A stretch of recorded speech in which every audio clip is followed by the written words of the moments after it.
कालकेश दीपक के सामने खड़ा था। नीली दिव्य किरण उसके चारों ओर घूम रही थी, मानो उसे आगे बढ़ने से रोक रही हो। उसने पूरी शक्ति से अपना काला त्रिशूल उठाया और दीपक पर प्रहार करने का प्रयास किया, लेकिन जैसे ही त्रिशूल दीपक के निकट पहुंचा, एक तेज दिव्य प्रकाश फूटा। कालकेश कई कदम पीछे जा गिरा। उसके हाथ से त्रिशूल छूट गया।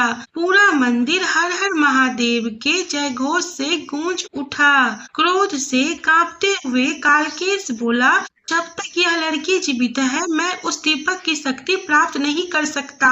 यह कहकर वह काले धुएं में विलीन हो गया। लेकिन जाते जाते उसने पूरे मंदिर पर एक भयानक श्राप छोड़ दिया। पूर्णिमा की अगली रात यदि दीपक नहीं जला तो यह मंदिर सदा के लिए अंधकार में डूब जाएगा। यह सुनते ही पूरे राज्य में भय फैल गया। सिर्फ 7 दिन शेष थे। अगले दिन गौरी अकेले मंदिर में बैठी महादेव का स्मरण कर रही थी। अचानक वही दिव्य प्रकाश उसके सामने प्रकट हुआ। प्रकाश के बीच वही वृद्ध साधु दिखाई दिए। इस बार उनका चेहरा पहले से भी अधिक तेजस्वी था। उन्होंने कहा, गौरी, दूसरी परीक्षा सत्य की है। गौरी ने विनम्रता से पूछा, गुरुदेव, मुझे क्या करना होगा? वृद्ध मुस्कुराए। उन्होंने अपने हाथ से दीपक की ओर संकेत किया। उसी क्षण दीपक के लौ के स्थान पर एक अद्भुत दृश्य दिखाई देने लगा। गौरी ने देखा, वर्षों पहले भी एक भक्त इस दीपक को जलाने का प्रयास कर रहा था। वह सफल होने ही वाला था, लेकिन राज्य के लालची लोगों ने उस पर झूठा आरोप लगाया। उसे चोर कहकर मंदिर से निकाल दिया गया।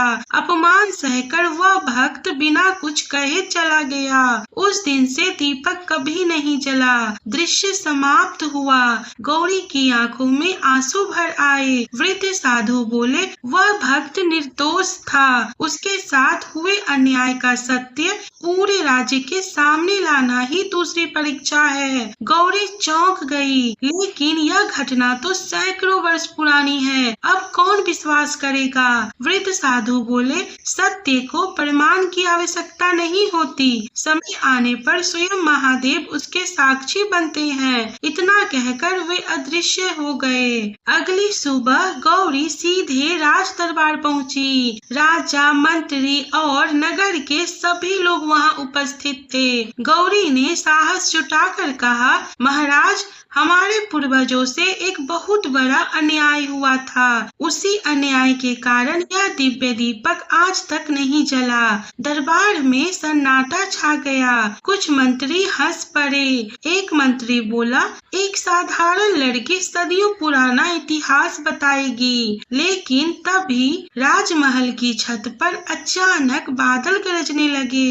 बिना वर्षा के आकाश में बिजली चमकी और उसी क्षण राजमहल के बीचों बीच रखा प्राचीन शिव ध्वज अपने आप लहराने लगा। सभी लोग भय और आश्चर्य से खड़े हो गए। गौरी ने शांत स्वर में कहा, मैं नहीं बोल रही, सत्य स्वयं अपना मार्ग बना रहा है। उसी समय मंदिर में रखा रहस्यमयी दीपक अचानक चमक उठा। उसकी सतह पर उभर रहा तीसरा दिव्य अक्षर अब पहले से अधिक स्पष्ट दिखाई देने लगा, लेकिन वह अभी भी अधूरा था, मानो किसी अंतिम सत्य की प्रतीक्षा कर रहा हो। उधर दूर जंगल में बैठा कालकेश यह सब अपनी तांत्रिक दृष्टि से देख रहा था। उसने क्रोधित होकर कहा, यदि सत्य मेरे मार्ग में खड़ा है तो अब मैं सत्य को ही मिटा दूंगा। उसने अपनी सबसे भयानक तांत्रिक साधना शुरू कर दी। धरती हल्के हल्के कांपने लगी और मंदिर के नीचे सदियों से बंद एक रहस्यमयी द्वार धीरे धीरे खुलने लगा। उस द्वार के पीछे क्या छिपा था यह आज तक किसी ने नहीं देखा था। मंदिर के नीचे खुला हुआ रहस्य रहस्यमयी द्वार किस रहस्य को छिपाए हुए है? क्या गौरी सदियों पुराने अन्याय का प्रमाण ढूंढ पाएगी और क्या काल के सत्य को मिटाने में सफल होगा?